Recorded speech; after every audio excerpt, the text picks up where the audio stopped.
Welcome into Eye on Northeast Kansas, the podcast, where we recap some of the top interviews you saw over the past week on Eye on Northeast Kansas, the TV show. I'm your host, Melissa Bruner. You see our show streaming live Monday through Fridays, 4 o'clock Central Time from the capital of Kansas, the city of Topeka, on WIBW.com and our WIBW News mobile app. We had a very busy week around this area. In the middle of everything, we dealt with a round of severe storms, so some folks in our Northeast Kansas communities have been cleaning up from storm damage, but hopefully you've been taking a break because we've had a great week of guests once again, and we've had a chance to talk about some very important issues. Let's start with the legislature. Of course, we've been talking about how they are on their first adjournment break. This is where they wait and see if the governor will veto anything that they have sent to her desk. We also have conference committees meeting to try and settle some of the outstanding issues. Chief among them right now would be the overall budget, some of those loose ends in the budget, and also school funding, a big part of that. To address those questions, House Speaker Dan Hawkins paid a visit. He updated us on where that work stands, and we also had a chance to ask him about some of the more contentious debates we've been seeing this session. What's been the headline of the session so far for you? Well, really this year we've spent a lot of time working on tax. Tax and budget. Budget's always a big thing. We really wanted to make sure that we didn't spend any more than we really had to, and those spending items that we could do one-time expenditures with all the federal money, we certainly wanted to do that. But tax really was our big focus, and specifically getting to a single rate tax. We did that. We passed a single rate tax. I believe it was the last day of session, and that included a 5.15% tax. We're currently at 5.7. So it's a tax reduction for everybody. Every single person in this state that pays taxes will receive a tax break. Why did you think that that flat income tax rate was the best approach? Because critics are saying, why didn't you spread the relief around? Because it would seem that those who are on the higher tax brackets actually end up with more relief than those at the lower end. Actually, that's not true. If you look at it from a percentage standpoint, the lowest income tax bracket had a very good set of tax relief. It's the middle that's maybe just a little bit less, but the low income really got a good tax break. So everybody's going to get a tax break, including sales tax on food. That was part of that package, so that goes to 0 on January 1. We also, one of the things that the governor talked about in the last election, of course, also Derek Schmidt talked about it, and he was the one that actually brought it up, was doing away with taxes on Social Security. He'd actually proposed doing away with all income tax on all retirement plans. That was a little bit difficult for us, too expensive, and so we really honed in on Social Security. So we did away with the tax cliff on Social Security, in everything under $100,000 now. Anybody with under $100,000 in income in retirement will not pay any income tax on their Social Security. So that was a really big deal for us. We want to keep people from leaving Kansas, and Kansas is a pretty high tax state on retirees. So that was important. Yeah, taxes and spending go hand in hand, and one big spending decision yet to be made is school funding. Is there any progress on reaching an agreement there? And are you ready, are Republicans and other supporters ready to decouple the overall school funding question from the school voucher question? So what you have seen in the past is not what they're working on now. They've have went back to work during our break and really are keying in on what the governor had done. It's called her KEEP plan. So all of the stuff that you saw before is not in that plan anymore. So we think that will be a good thing. Actual school funding, the K through 12 budget bill, is really pretty much finished. So we'll see that towards the end of next week when we do all of our budget stuff. The special ed funding is still in with the KEEP part of the plan, but all of that's going to come together. They're still working out a few of the kinks in that. We will have the school funding done. I want to give you a moment to respond to some criticism of debates over transgender-related issues that have been happening in the legislature this session. There are those who call this hateful legislation. How do you respond to those critics? Well, I probably received more phone calls and mail than anybody on that issue. The fairness in women's sports is an important piece across the nation, and it's important here. I think it's woefully misunderstood. I don't think even the governor last year said, of course, males should not compete, biological males should not compete against females. And that's what this bill does. The fairness in women's sports makes sure that we hold to Title IX. Title IX was all about making sure women had a fair opportunity in their sporting activities. Then you throw the fact that you could have a biological male competing against females. It's just not fair. Well, it's a very complicated debate. Of course, the answer to that is that transgendered women are women. Obviously, you disagree with that contention, and we appreciate you taking time to respond to the criticism on that. Speaker Hawkins will be paying attention next week when lawmakers return and continue settling some of those unsettled issues. And we can expect some of those debates to continue when lawmakers return, because the governor handed down a whole slew of vetoes this week, several of them on bills that have to do with transgender issues. That includes one that bans gender-affirming care for minors. Another one requires school districts to have separate accommodations for biological males and biological females when it comes to overnight trips. So you can bet lawmakers will be revisiting those and attempting to override those vetoes. We also continued our conversations this week for Sexual Assault Awareness Month, and the focus this week is the theme Prevention Demands Equity. There are some communities that are disproportionately affected by sexual violence. Michelle McCormick with the Kansas Coalition Against Sexual and Domestic Violence brought Daniel Goombey with her this week. Daniel is with the Midwest Native Coalition for Peace and Justice. They offered some of the really eye-opening numbers into just what this means to say that some communities are disproportionately affected. And also Daniel addressed how they are seeking to reach out to people and make sure everyone gets the help and resources they need. Thank you both for being here, because this is an important discussion. Michelle, when you say disproportionately affected, what do we see in the numbers for sexual assault? Yeah, I think for a long time, Melissa, we would talk about the issue of sexual violence as if everybody experienced it in the same way, because of course anyone can experience sexual violence. But what we now know, based on some work by the CDC and other researchers, is that some communities are disproportionately affected. So for example, we were talking about how Native American populations, Native women have experienced significantly higher rates of sexual violence and intimate partner violence in their life. Some studies show that at like 85% of the population has experienced that. Native women have experienced sexual and domestic violence. So I just think it's important for us to understand that, so that we are crafting solutions that fit the problem more specifically. Right. We know the numbers, and so in order to craft the solutions, Daniel, sometimes you need to know the why. Is there any insight into why Native women, for example, are disproportionately affected to the extent they are? I think it's a conversation of access to services and resources for a lot of our survivors in our communities, being able to plug into advocacy groups and to have a resource that can provide not only education for the communities, but then also resources that can respond and better support survivors. Are there some things that culturally we need to understand, no matter what culture we're talking about, that may make people more afraid or less willing to seek resources? I think there's some challenges we face in tribal communities, whether it's jurisdictional or history of trauma that's been endured. While those challenges are very much present, I think it's opportunities for us as programs and organizations and advocacy services to get creative, to just really address those barriers and provide our services more comprehensive to our people. And so what are some of the ways you're trying to do that? For us, it's just plugging into our communities, supporting the great advocacy programs that currently exist, to find ways to really strengthen and encourage them and develop better responses that are comprehensive and better support our people.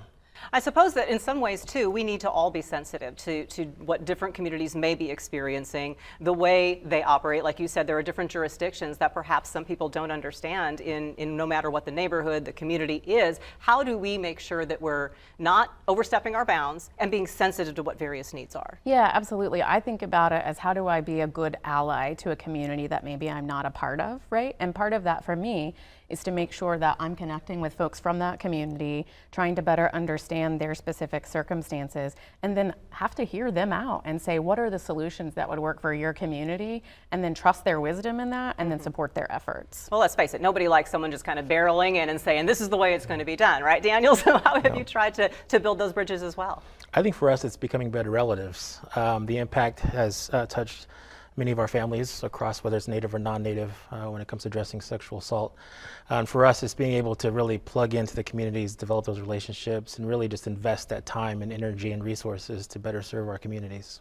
So that's what the Native American community is doing. What have you noticed in other communities of color? They also have been disproportionately affected. Yeah, absolutely. And I think that's why we talk about the need for culturally competent services being provided by folks who aren't a part of the community, but then also culturally specific services. So services that are provided by the community for the community. And so, definitely we know that Black women are disproportionately affected as well, and they are less likely to seek out traditional services. And so then we need more mutual aid opportunities in order to support those folks. If they aren't going to engage in the traditional systems, what kind of support systems need to be developed in order to help them? Well, we appreciate people like you, Michelle, and you, Daniel, working on those really tough questions.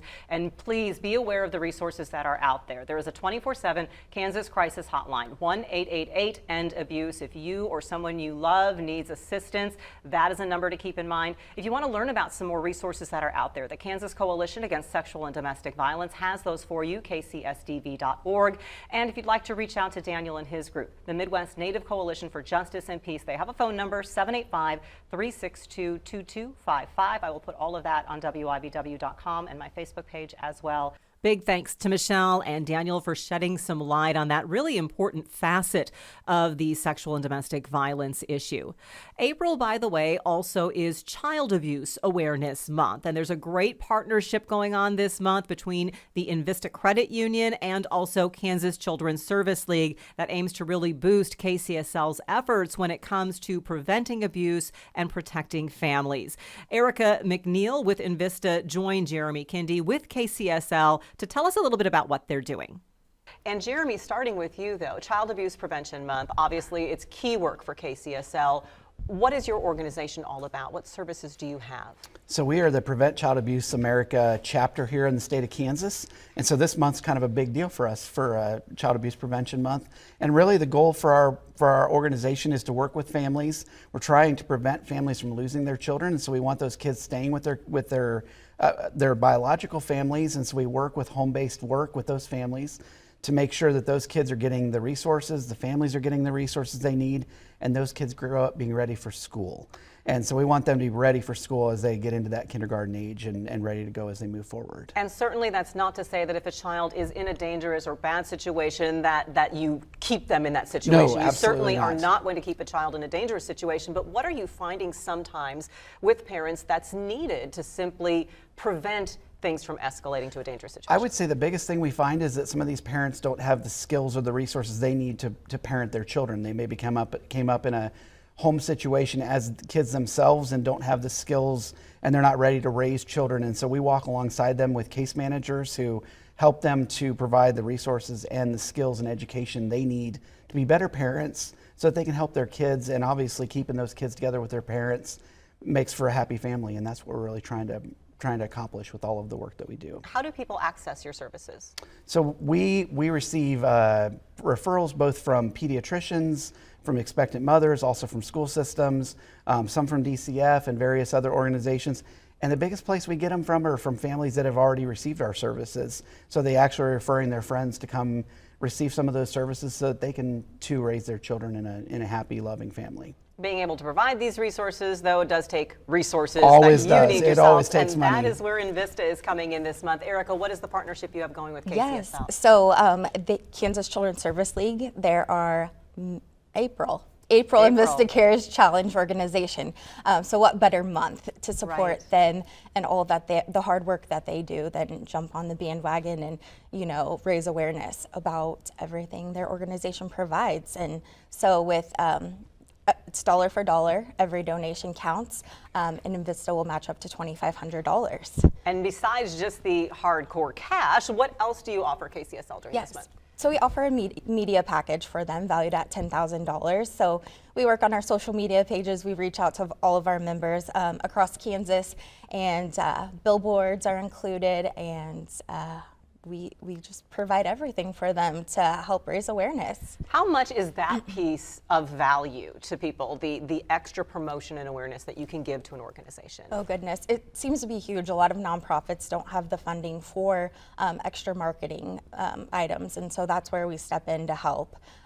And so we do what we can to get the word out and to help raise funds. And we should mention, if you can't notice, I just recognized your pin. You're wearing a pinwheel pin, and there are several places around town that have pinwheel gardens, blue pinwheels, and if you notice that, that's a symbol for Child Abuse Awareness Month. When it comes to the awareness component of this, Jeremy, how valuable is that, in addition to the financial resources, but also just knowing you're there? It's fantastic to have Envista with us for this month and walking alongside us. We have so many partners throughout the community who are helping every year with Preventing Child Abuse Month, and so it's great to have Envista as a new partner here and them spreading the word for us. Again, like she just said, that marketing and that communication in the community is just invaluable for the efforts that we have.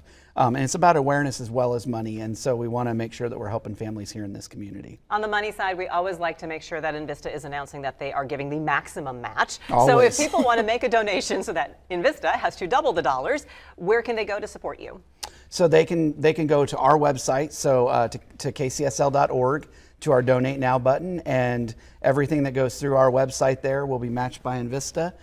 You can also go to Envista Cares if you're an Envista Credit Union member. You can go onto their website as well, and they have a link to move you into our site, and so you can do it that way, or you could send it into the office too if you wanted to do that. And also take note, kcsl.org is a great place to go if you're looking for some of those family service resources that Jeremy was talking about.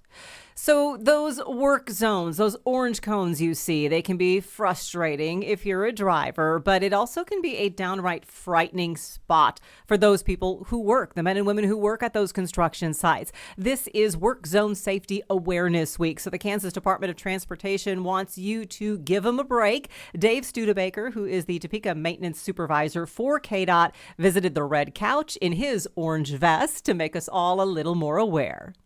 This is the season when you all are fanned out all across the state. I mean, how many projects, if you know, how many miles of road and things are you all working on this year? You know, I'd hate to guess how many miles of roads we got that is going to be worked on this summer. We have a lot of work going on this year, which is a fantastic thing, but like you say, it is inconvenient. People get a little anxious, and unfortunately that causes some issues from time to time, and we're here to try to prevent some of those possibly. So first things first, what do you all do on your end to make sure people know, hey, there's a work zone coming up, and they're alerted that something is going to be happening in those miles ahead? Obviously, before we do the projects, we put information in Can Drive. You can go in there and you can look as public citizens and see where something may be going to slow you down, and you can adjust your route if need be. We put up road construction signs. Obviously, we wear orange. We try to make it as apparent to everybody as that there's some sort of hazard coming in front of them and they need to pay attention, slow down, move over, all of the stuff that we should do in those situations to protect themselves as well as obviously myself and our workers out there. And that was going to be my next question. What then does the driver need to do? If you are seeing orange cones, you're seeing the flashing signs, what do we need to do as drivers? Number one thing I can say is slow down. Open your eyes, put the phones down, any distraction. Probably the number one cause of accidents is speed and inattentive driving, or both combined. And it's unfortunate when something happens because you just wasn't paying attention, had your eyes off the road. So we ask that everybody put anything down that would distract you at that time in particular, so that we can send all our guys home to their families just as well as they get home to theirs. And slowing down is very important, because I think there are a couple things people would ask. One is, well, why do you all have to be so close to those cones in the first place? Why don't you just give yourselves more room? That was practical, I'm sure. Well, you know, there are 12-foot lanes out there that we drive on, and a lot of times anybody that's seen potholes, and I'm sure nobody has ever not seen a pothole, 90% of those potholes are formed in seams, and unfortunately the center of the road is a seam, and we get a lot of potholes in the center of the road. So we have to actually cheat that a little bit, push people over and confine it a little bit. So with that, slowing down gives you a little more perspective on where you're headed and what's ahead of you, and time to react if something was to be out of the ordinary. So. Absolutely. And another question people commonly have is, well, I don't see anybody there.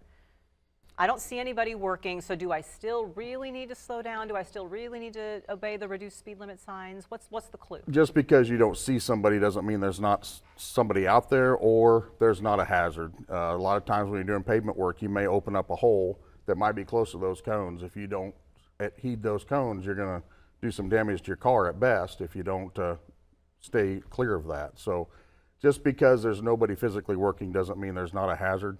And they're up for a reason to protect you from whatever is going on inside those cones. Absolutely. This is a serious topic, though. It's Absolutely. not like we unfortunately have had very serious work zone accidents in Kansas.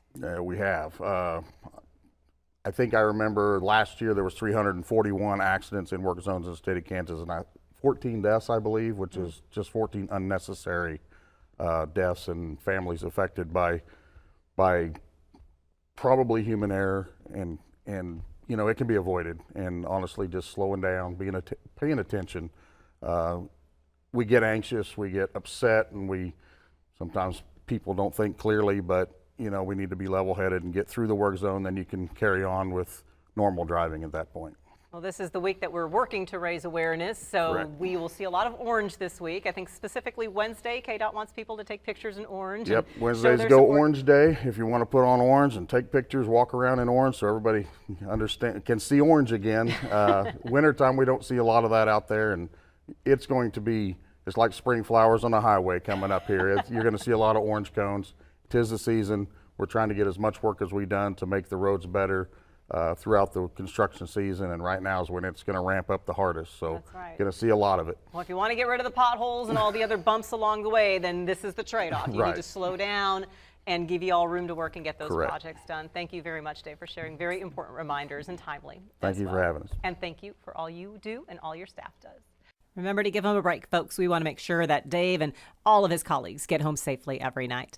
There's a pretty unique program in Topeka. It is called the Mobile Access Partnership. It involves several organizations: Topeka Rescue Mission Ministries, Vallejo Behavioral Health, Stormont Vale Health, the Topeka Police Department. They're all involved in this. And what it does is really creates dignity for the unsheltered population. It's a mobile unit that goes out, and chief among its services is to just simply give people a place to take a shower and get their clothes cleaned. Little simple pleasures that you really take for granted unless you don't have a home or in a place to do those things. So the Mobile Access Partnership was started. It's going into its third year, but here's the thing, they need supplies for it. So some of the folks who work with the partnership said, you know what, we will hope that we can get some people in the public to help us out. They are doing a hygiene drive, and I wanted you to hear from my friends Amy Cophasty with Vallejo and Jenny Falk with TRM about what they're doing and why they feel it is so important.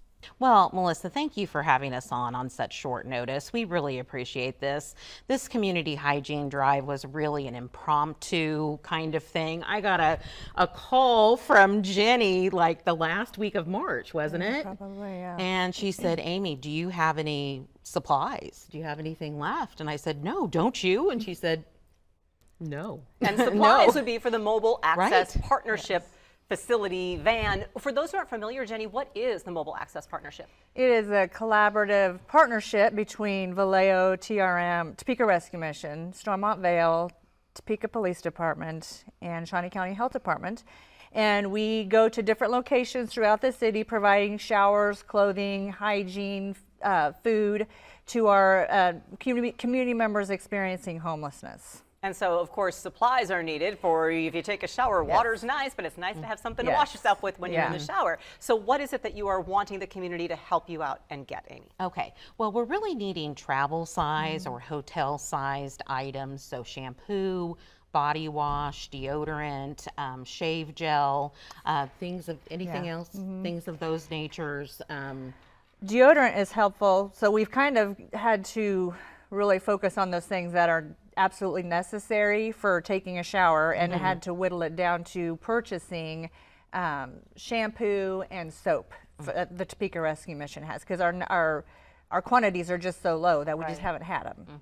Well, it's kind of like a good problem to have in some ways, because the Mobile Access Partnership has been around, what, just a little over a year-ish? Oh, we're going now? into our third year. You're going into your third year. My time Yeah. flies. How many people have you seen and do you see on a weekly basis? So since we've moved back out into the community from from out of Salvation Army, our numbers have dropped a little. So today was the busiest day we've had since moving out starting in April, and we had, I think, 62 today. 62. But last year during the summer, I think our highest number was 89 people coming to the site for one day. And you make how many stops in a week? 2. We operate Tuesday and Thursday. So you're talking 120 to 160 people a week. A week. Multiply that by all the weeks in the year, higher in some times of the year, depending where you are. That's a lot of shampoo and soap, folks. Yeah. A lot. And I will remind you, Melissa, that when we started MAP, none of us had a budget line item for this. I mean, we did not have funding for this. We had funding for our shower trailer. We got a grant. But other than that, we have been, really winging it and relying on the donations and the kindness and generosity of civic groups and church clubs and organizations in Topeka and businesses that have been providing these supplies for us. Well, so now they're relying on the kindness of all of you. So again, the Mobile Access Partnership needs those travel size items of shampoo, body wash, lotion, deodorant, shave gel. I mean, a good shave makes you feel so much better. Those drop-off locations are the Vallejo lobbies at 330 Southwest Oakley or 5401 Southwest 7th Street. They'd appreciate your donations. By April 30th, we would love to stock that trailer, especially for all summer long, if not longer. Right. So we appreciate you all coming in and sharing your effort. Very important. So there's your call to action, folks. Get those travel size hygiene items to the Vallejo lobbies through the end of the month of April. Give someone just the simple dignity of a simple shower. Such a great idea that they have had going here in the Topeka area. So it's always fun when favorite family members come to visit. That's what we like to say around WIBW TV. For those who don't know, one of our esteemed alums here from our family at WIBW is Steve Physioc, who spent many years as a Major League Baseball announcer, most recently as a TV and radio broadcaster for the Kansas City Royals organization. Well, this is Steve's first season in retirement. He was visiting Topeka to speak at an event and said, hey, can I come over and be on the show that day? Well, we love catching up with Steve because you might not realize that he has a very successful career as an author, not even just since he's retired from baseball, but even before he was starting these novels. So he was coming over to talk at the Topeka and Shawnee County Public Library's Shades of Greatness exhibit, and he stopped in and told us what he has going on and how this season's a little bit different for him. You spent how many years doing games for the Royals? 11 years with the Royals, 35 doing Major League Baseball. Started in Cincinnati doing the Reds, and then when I went out to the Bay Area, I did the Giants, then joined ESPN for 7 years, and then Fox Sports Net, did the Angels games out there, and then came home in 2012. And I was delighted to be part of our 14 and 15 World Series teams and won it all, of course, in 2015. So some great memories, and that's why here I am at the age of 68 looking back going, I'm all finished. I can do something else. Opening day this year, you posted a photo with your granddaughters. Yes. A very different view for you on opening day. How surreal was it? How different has this season been for you? Have you even been paying attention? I really have not as much as I should. The Royals have asked me to do 4 games next week with the Minnesota series, which I'm going to do. So I need to keep up to date with baseball and the new rules and the new regulations. But you're right. My passion now is different. And with 3 granddaughters I was telling you about, ages 12, 10, and 7, and they all live in Michigan, this gives me now an opportunity to see them whenever my wife and I want to. And that there was no bittersweet memories. It was all sweet because I was with 3 of the little girls I love so much. Well, your new passion that you found, in addition to the grandchildren, is writing. And that's actually something you were doing even as your broadcasting career was winding down. We've got the new book here. You're actually on book number 5 you're writing right now? Yes, it's part of the Lucas series. The first book I ever wrote was The Walls of Lucca, and that was inspired by a dream when my wife and I were vacationing in Italy in 2006. And The Walls of Lucca and Above the Walls were the result of that, and both won awards. The Walls of Lucca won the 2018 award for Best Historical Fiction by Reader's Favorite, and I was lucky that Above the Walls won the award in 2019. And then I also wrote Walks with the Wind and the sequel Catching the Wind, which is a baseball adventure. So I think people who enjoy my baseball style, my baseball history, will enjoy Walks with the Wind. And interestingly enough, Walks with the Wind won the Writer's Digest Award for their book of the year last year in 2021, as a matter of fact. Fantastic. When does the new book come out? Well, I'm about 3/4 of the way finished, and it is the third in the Luca series, different protagonists, but some of the characters who were the protagonists in The Walls of Luke and Above the Wall will make minor appearances. But there was just so much I found out about the oppression of women in fascist Italy during the rise of Mussolini, and also some of the spiritual elements of the culture. And so when I had time off, retired, I went back to Italy, did some research for a week in the Serchio Valley and the Farneta Monastery, and I've been writing like every single day of the week. Fascinating. So you're not really retired. Well, tonight, no. and along the way, you also wrote a children's book about baseball with Rex Hudler as well. But tonight, you're speaking as part of the Shades of Greatness exhibit. It's at the Topeka and Shawnee County Library, 6:30 p.m. in the Learning Center. Head on over there to hear. I'm interested, final thoughts. You know, Shades of Greatness is about the Negro Leagues. When you think about what makes players great today, what is it? What is that element? Well, I always think it's fighting through adversity. And particularly with baseball, there's no sport that is a greater example of what do you do when you fail?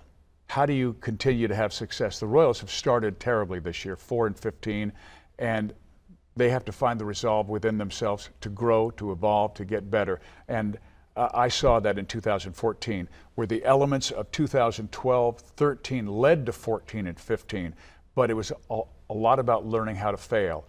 And that's the thing that I loved so much about going to the Negro Leagues Baseball Museum and talking about it tonight, because that's all about adversity. When you have players like Josh Gibson, Satchel Paige, Cool Papa Bell, Jackie Robinson, some of the greatest athletes in the history of our game, unable to play Major League Baseball because of our restrictions.